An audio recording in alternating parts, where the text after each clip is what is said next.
In the years following the Revolutionary War, some families were searching for a new beginning. In many cases, that fresh start meant moving west over the Appalachian Mountains in hopes of settling on inexpensive but fertile land. Several men made that journey alone, then sent for their families once suitable land was located and purchased. Others probably found it difficult to say goodbye to family and friends that stayed behind. This might have been the last moments ever spent with these dear loved ones. Families of several generations made the trek together.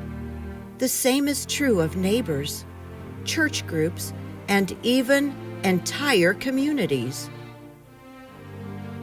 When families move today, they usually pack up everything in their homes. As families prepared to move in the late 1700s, they had to leave precious possessions behind. These items might have included grandfather's clock from England, the spinning wheel upon which grandmother made homespun cloth, or the children's special pony. What were the necessary items that could be carried? What served a vital purpose as they trekked across the mountains and into the wilderness? Often, these answers depended on how much money had been saved and what mode of transportation would be used. Much needed to be done in preparation for the journey. Women and children prepared sheep's wool by carding, spinning, weaving, and sewing cloth articles. These items were sold in exchange for money or bartered for goods along the way. Handmade items would also be sold so land could be purchased once the journey was completed. Food preparation took place as meats were dried or preserved into jerky to eat along the way. Vegetable seeds were collected for future gardens. Fruit seeds were saved for orchards. Other small luxuries, like tea and coffee, might have been purchased to take along. Men and boys gathered the necessary ammunition and tools needed to defend the family on their journey, as well as those for working the land. Tools were packed without handles. Handles would be made from hardwood branches using simple hand tools or lathes once they reached their destination. Only essential belongings, such as a pot, a knife, a gun and ammunition, an axe, a few candles, and maybe a change of clothes, were carried on their backs, in saddlebags, or in small wagons. No suitcases or backpacks filled with clothing and other personal items were taken. Once all preparations were made and the goodbye said, it was time to begin the great, life-changing adventure. No straight, smooth, paved highways or strong steel bridges crossing over major rivers existed for a rapid journey to Indiana. No electronic navigational systems guided our ancestors. Early in the migration west, no accurate road maps offered direct routes to Indiana. There were no welcoming road signs as families crossed into new states, nor signs pointing the way to the fort entrances.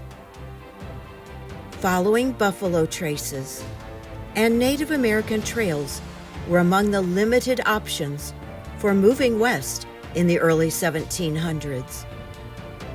In 1755, a former Native American trail was widened so British troops and heavy artillery could move more easily from Maryland to Pennsylvania and into the Ohio country.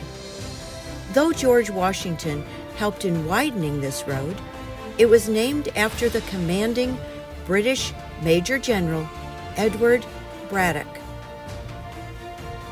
20 years later, Daniel Boone and other men used axes to blaze a 200-mile trail known as Boone Trace or the Wilderness Road through the Appalachian Mountains. Their journey went from Virginia through Tennessee and into Kentucky.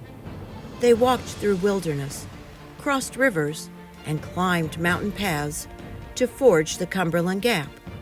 About 300,000 settlers traveled this route from 1775 to the early 1820s. Most men, women, and children walked. Others might have been fortunate to ride pack horses, since these paths originally were not wide enough for a wagon. Families walked up to 20 miles a day.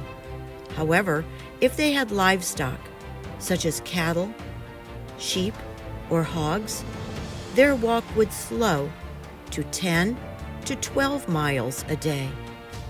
People generally traveled sunup to sunset to see where they were going. The sun, moon, and stars not only provided light, but also helped mark time.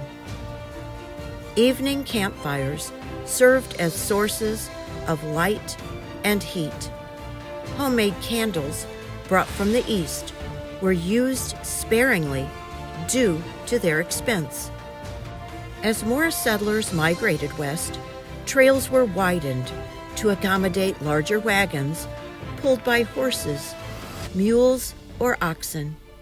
Household goods, such as a rocking chair, a rope bed, or other treasured pieces of furniture, would fit into a large wagon.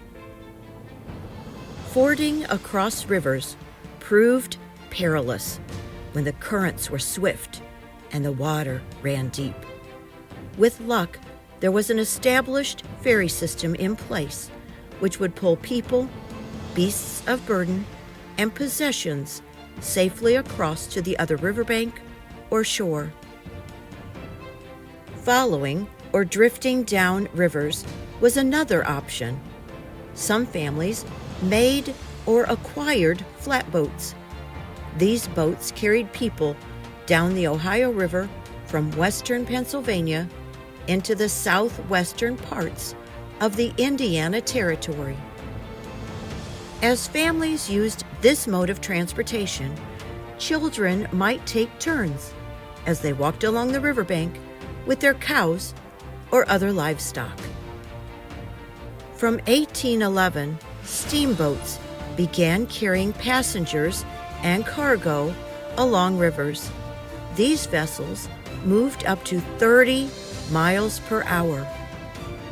This move west certainly was not an easy one. There were many more hardships and dangers to face. Weather often played a major role in how far to travel or make a shelter and stay put during driving rains, heavy snow, and extreme heat. There were no grocery stores or restaurants along the way. While on the trail, foraging for berries and other edible plants was a common practice. Hunting, fishing, or trapping animals helped provide a hot meal over an open fire. While the men and boys were away, the women needed to know how to load and shoot their rifles in order to protect their families from any harm. Travelers had to be mindful of all animals that inhabited the Appalachian Mountains: bears, elk, cougars and mountain lions, venomous snakes, spiders, and insects could pose a danger. Some indigenous tribes could also be threatening. These Native Americans did not want settlers moving onto their ancestral lands. Families moving west might have experienced hand-to-hand fighting, death, or even kidnapping. If someone became ill or injured, there was no access to emergency personnel or hospitals. Families relied on homemade medicines or natural remedies and hoped for a good outcome. This treacherous journey often became too difficult, and the decision was made to head back home. There were no landlines or cell phones to stay in contact with family and friends back east. Maybe a letter could be sent with someone headed back to one of the 13 states. There were no hotels along the way with warm, cozy beds or a clean bathroom. Families found themselves making shelters from tree branches or seeking refuge in their wagons or maybe in nearby caves. Inclement weather or much-needed rest slowed progress across often rough terrain. During such times, adults and children participated in daily chores. Boys helped their fathers chop, haul, and split wood. This kept the fires lit for warmth, cooking, and providing some protection from predatory animals. Girls helped their mothers wash clothing, then spread the washing over the grass and bushes to dry. They also helped prepare meals, wash dishes, and look after the younger children. Families took time to entertain themselves with games or other activities to pass the time. Children would have played hoops and sticks, the egg and cup game, walking on homemade stilts,